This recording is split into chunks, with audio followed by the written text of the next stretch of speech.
I don't remember what day it was, only that it was hot, too hot for a man in a three-piece suit to be standing alone at a gas station off Highway 7. But that's where I was. My Bentley had sputtered and died a few miles back. The driver had dropped me off that morning at a private airfield, but I'd sent him home. I said I needed time alone. I thought I could handle a quiet drive in my vintage sports car, thought it might help me clear my mind. It didn't. Now I was stranded beside a rusting gas pump, phone dead, heart racing, sweat sliding down my temples, and a tightness in my chest I couldn't ignore anymore. Let me rewind for a second. I am, or was, the man who had it all. Private jets, Manhattan penthouse, oceanside retreats. I was one of those names whispered behind hands in boardrooms. One of those names. Powerful, feared, revered, but admired? Loved? Not quite. I built my empire on mergers, acquisitions, and unapologetic ambition. I knew numbers better than I knew people. The markets respected me. The people I worked with, well, they obeyed. But none of that mattered in that moment, because right there, at a gas station, no one remembered to maintain. My body betrayed me. It started with a numbness in my left hand, then the pain in my arm, then the kind of pressure in my chest that makes you want to scream but steals your breath before you can. I remember gripping the side of the pump like it would hold me upright through sheer will. I looked around. Not a soul. No attendant. No customers. No cars. Just wind, heat, and the slow thump of a dying heart. And then I fell. 1 second I was standing, the next I was on my knees, the gravel bit into my palms, the world swam, and I remember thinking, this is how it ends. Here, alone. I don't know how long I was out, minutes maybe. But when I opened my eyes, I wasn't alone anymore. He was just a shadow at first, a blur bending over me. I blinked and saw him clearly. A kid, maybe 15, 16, dirty shirt, skinny arms, tangled curls, and no shoes. No shoes. His feet were red and raw, crusted in dry mud, toes blistered and cracked. I was so disoriented I thought maybe I was hallucinating. But then he touched my hand, gently, like he didn't want to startle me, like I was something fragile. "Hey," he said. His voice was soft, careful. "You okay, sir? Can you hear me?" I tried to speak. Nothing came out. He looked around, panic in his eyes, then back to me. "Don't move, okay? Just stay. I'll help you." What did he think he could do? He was a barefoot teenager with nothing, but he knelt beside me like he was the one in control, like I wasn't a billionaire gasping for air. I was just a man who needed help. And he was going to give it. He dug in his tattered backpack and pulled out a plastic water bottle, half full, warm from the sun. He lifted my head and brought it to my lips. I drank like it was gold, then I saw it. Blood on his heel, a nasty cut. "You're bleeding," I croaked. He actually smiled.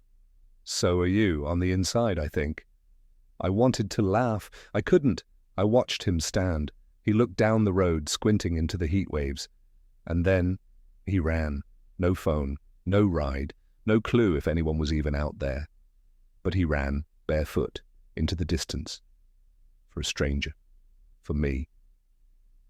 That was the last thing I saw before the darkness came again. When I opened my eyes again, the sky was a pale grey blue, and I couldn't tell if hours had passed or just minutes. My head throbbed. My chest felt like someone had tied a belt around it and kept pulling, but I was alive, and he was still there. The boy, he hadn't left. He sat cross-legged beside me now, dusty and scratched, as if he were the one who'd collapsed. His backpack rested against the pump, and his eyes were locked on me like a doctor waiting for a patient to blink. "You scared me, man," he said. "Thought you were gone." I tried to sit up. Pain shot through me like lightning. He reached out to steady me but didn't force it. Just let his hand hover, like he'd learned somewhere that too much kindness can sometimes hurt more than none at all. I started to speak, but my throat felt like sandpaper. "You don't have to say anything, just breathe," he said, calm as anyone I've ever met. He held out the water bottle again. I realized then it wasn't a new one. It was his, half drunk. The label had peeled off. I could see the faint outlines of fingerprints smudged on the plastic. His fingerprints. And he gave it to me without hesitation. He noticed me, staring, and gave an awkward smile. I didn't know what else to do. You look bad. I mean, no offense, sir, like, really bad. I actually chuckled. It hurt, but I did. And that's when I saw his feet again. They were worse than I'd thought. Torn soles, blisters. Dried blood mixed with dirt. One foot had a deep gash near the heel, freshly bleeding. He noticed me looking and pulled his legs closer, embarrassed. "I'm okay," he said quickly. "Used to it. Used to it." That stuck with me. He wasn't bragging. He wasn't complaining. He was just saying it, like a fact of life. "I don't have a phone," he added after a moment, glancing toward the road. "And no one was at the station, so I ran, tried to flag someone down, but nothing yet." "You stayed?" I asked. The words came out slower than I wanted. "Of course," he said. "Couldn't just leave you." "Of course?" As if it was obvious, as if everyone would do the same. He reached into his backpack and tore off a piece of cloth, a ragged old shirt maybe, and gently wrapped it around my wrist, checking my pulse. I watched him, stunned. Where had he learned to do that? Who taught him how to care like this? He looked so young, so small. "What's your name?" I croaked. He paused, as if it wasn't a question he heard often. "Trey. Trey, you're bleeding." "I've been worse." Another car passed in the distance. He stood quickly, limping toward the edge of the highway. He waved both arms. The car didn't slow down. He didn't give up. He moved to the other side of the road, limped further, raised his hands again. Another car, nothing. And then a red pickup slowed, rolled to a stop. The driver, a woman with a skeptical face and sun-worn skin, lowered her window. Trey said something I couldn't hear. She looked past him and saw me. That's when I knew. He'd done it. He'd found help. Somehow, barefoot and bleeding, this kid had pulled off a miracle. He rushed back, crouched beside me, breathless. "They're going to drive us to the ER. Hang in there, all right?" "You don't have to come," I whispered. He shook his head. "I do." And he meant it. He slid an arm behind my back and helped the woman lift me into the truck. I felt weak, humiliated, grateful, confused. Everything all at once. I wasn't used to being helped. I was used to being feared, admired, not cared for. But as we drove, with the wind howling through the open window and Trey holding my hand steady to keep me awake, I realized something. This boy, this barefoot stranger, didn't care about my name, my wealth, or my reputation. He didn't ask for anything. He didn't need anything. And still, he stayed. That kind of kindness, you don't forget it. Not in a lifetime. I don't remember most of the ride, only flashes. The feel of warm, cracked leather beneath my back. The sting of sunlight across my eyelids. The groan of the pickup's engine as it clattered over potholes. And Trey, always Trey, leaning over me like I was his own family. I heard the woman driving mutter something about heart attack and too far from the hospital. I wanted to speak, to say something, to thank them. But the words wouldn't come. Instead, I drifted in and out like a man lost between two worlds, the living and whatever comes after. And in the haze, I heard him, Trey, whispering, "Don't die, please. I know what it's like to lose someone." There was something about the way he said it, not panicked, not dramatic, just hollow, like those words had been inside him for a long time, and he never thought he'd say them out loud. Something in his voice made me colder than the blood drying on his feet. Who had he lost? Who did this boy carry in his heart that made him speak like a man twice his age? The truck jerked to a stop. I barely felt it. Doors opened, shouts, scrambling hands, then a gurney, bright lights, ceiling tiles speeding by. In all the chaos, all the sterile noise of the ER, I clung to just one thing, his hand. Trey hadn't let go, not once. He ran beside the gurney, ignoring the nurses who tried to stop him. He held on to me like I was his only tether to something real. until we reached the double doors of the emergency wing. One nurse stepped in front of him and said firmly, "Only family beyond this point." He looked down, then back at me. For a second he hesitated, and then, slowly, he let go. The doors swung shut between us. I don't remember the next few hours, just darkness and noise and dreams I don't care to relive. When I woke up, it was quiet, too quiet. The room was white, cold, and lined with machines that beeped gently like distant heartbeats. My chest ached, but the tightness was gone. I was alive, but he wasn't there. I blinked at the empty chair in the corner, half expecting to see him curled up with that worn-out backpack. I thought maybe he'd left a note, or told someone his name. But there was nothing, no footprints, no thanks, no goodbye. It was like he had vanished. The nurse came in with soft steps and a professional smile. She checked the machines and scribbled notes on a chart. "Excuse me," I rasped. "The boy, that kid, Trey, where is he?" She looked confused. "The one who came in with you?" "Yes." "I'm sorry, sir. No one was registered with you. You came in alone." "No, he was there. He stayed with me." She frowned. "The driver dropped you off. Said a kid flagged her down, but by the time we got to the ER doors, he was gone. Vanished, actually." "Gone?" She nodded. "Didn't give his name. Didn't leave a contact. Just disappeared." I stared at the ceiling for a long time that night. A boy with no shoes, no ride, no home, no name. A stranger who gave everything he had, his water, his time, his bloodied feet, to keep me breathing, and then left like it didn't matter. Who does that? Why? And why? Did I feel like I knew him? Like I'd met him before?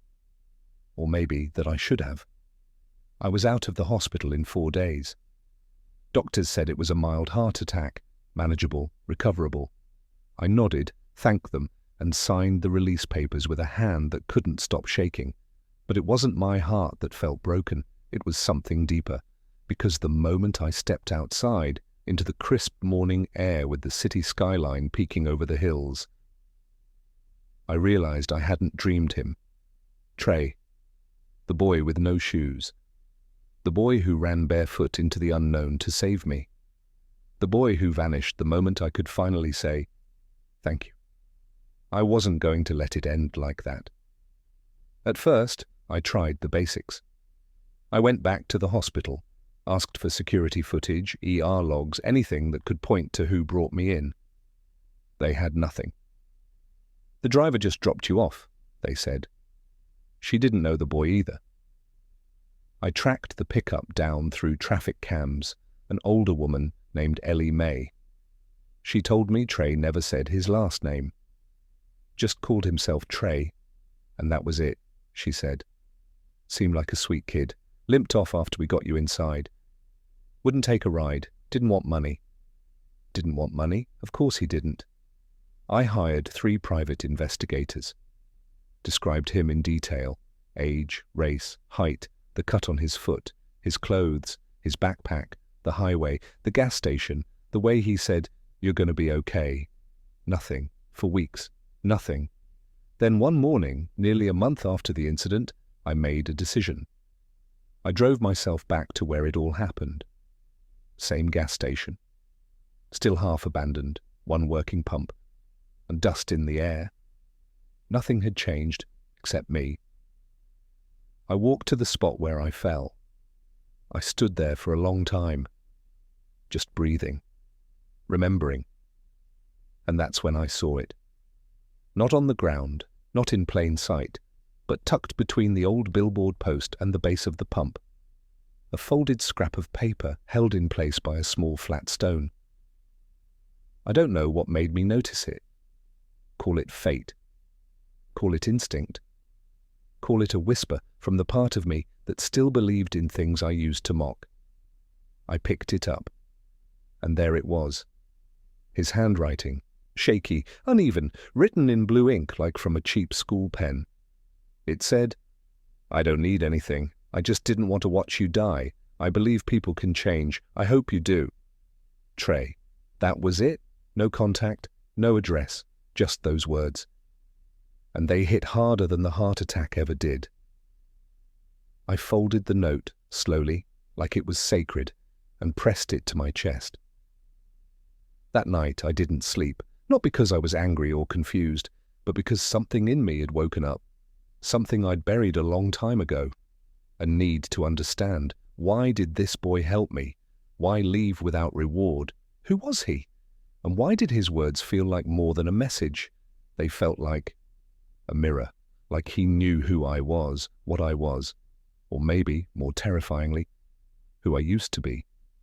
I had tracked companies worth billions across continents. I had dismantled entire industries with a single phone call. And yet it took me nearly 6 weeks to find a kid who walked barefoot on the edges of society. 6 weeks of wrong names, dead ends, schools that never heard of him, shelters that turned up empty, neighborhoods that locked their doors when I asked questions, until finally a pastor at a small church on the outskirts of town mentioned a boy who fit my description. He comes by sometimes, the pastor said, usually just to charge his flashlight or grab some water. Never asks for much. Kind kid, sad eyes. Where does he live? I asked. The pastor hesitated, then pointed toward the woods behind the chapel. He doesn't, he said. But if you follow the trail out back, you might find what you're looking for. I found him there, behind the trees, past the overgrowth, beyond where anyone sane would look. A tent, barely standing, one side patched with duct tape, the other held up by a stick. Nearby, a pile of donated books, a rusted shopping cart, and a jacket far too thin for the season. That was his home. And there he was, Trey, sitting cross-legged in the dirt, flipping through a biology textbook. He was chewing on the end of a pencil and mouthing the words to himself. Studying. An orphan, alone in the woods, still studying. I stood there, hidden in the trees, afraid to interrupt the sacredness of the moment. He looked thinner than I remembered, tired, but still.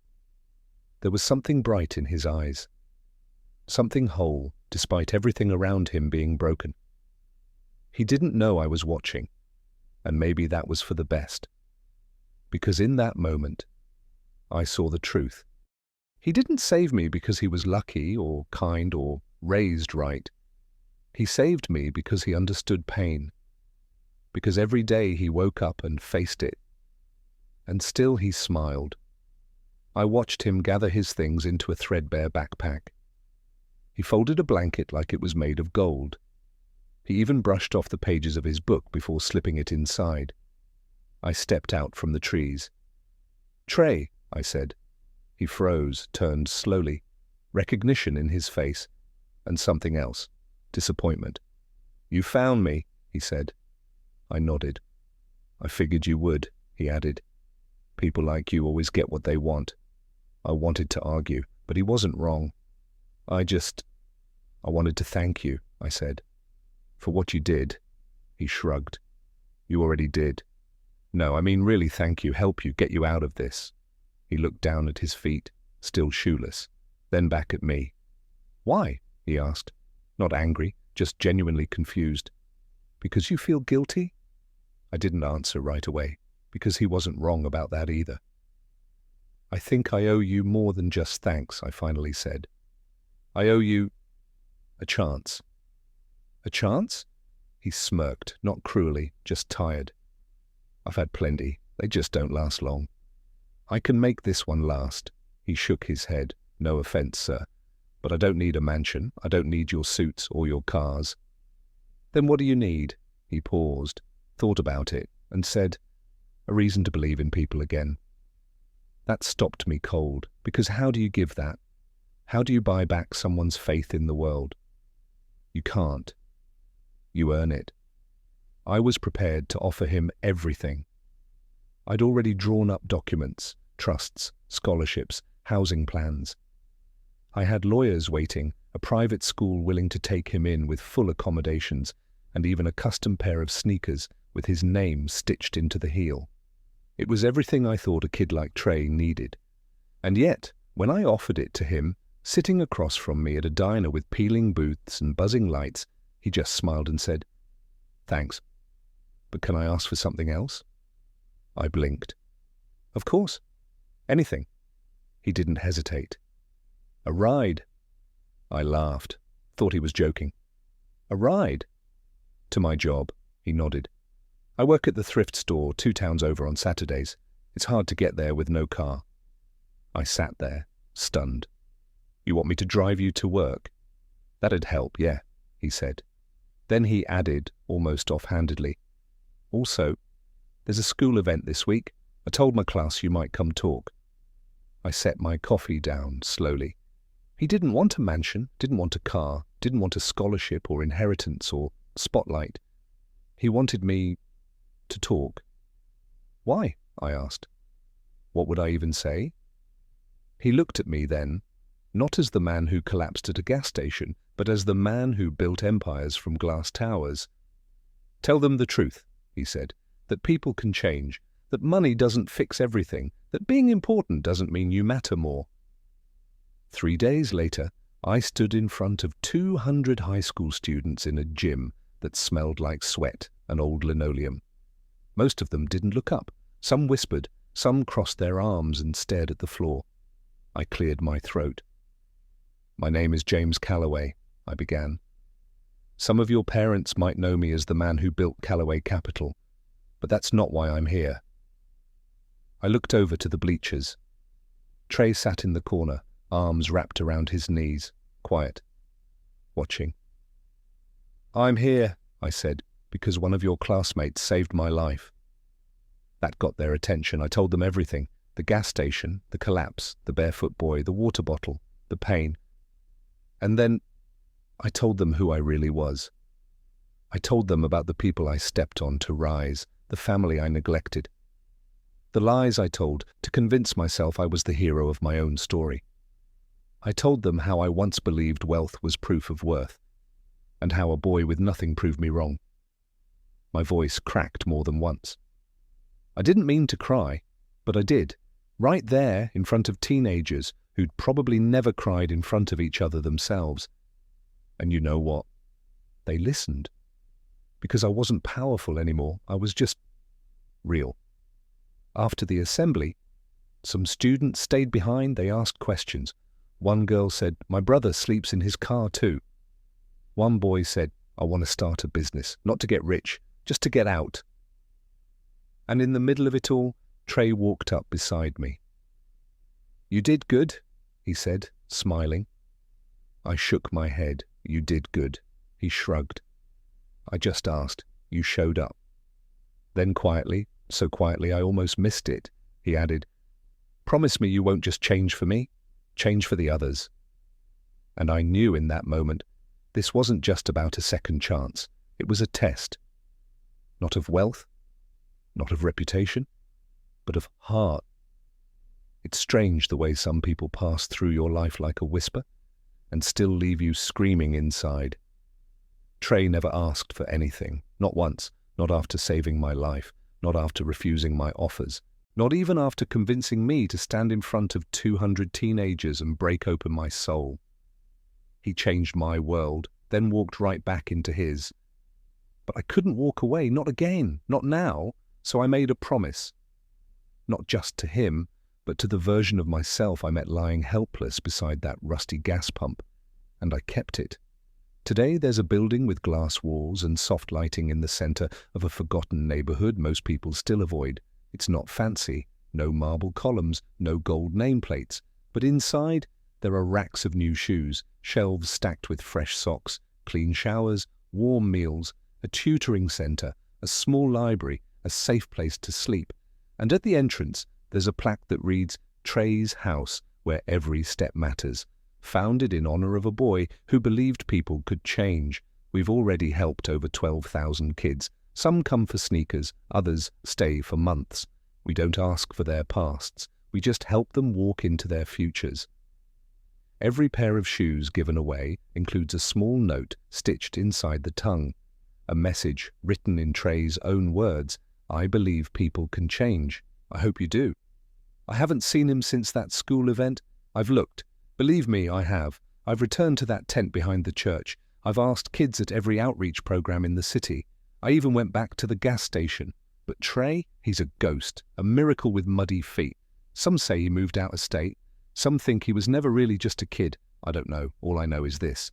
The boy who had nothing gave me everything. Not just a second chance, but a new life. I used to measure success by how many people worked for me. Now I measure it by how many I work for. And that shift, that quiet, seismic shift, began with one boy, barefoot, standing in the sun, pressing a bottle of water into the hands of a man who had never been truly thirsty until that moment. People still whisper my name sometimes, but now it's not out of fear, it's out of gratitude, and whenever someone asks what changed me, I tell them the truth. The richest man I ever met had no shoes.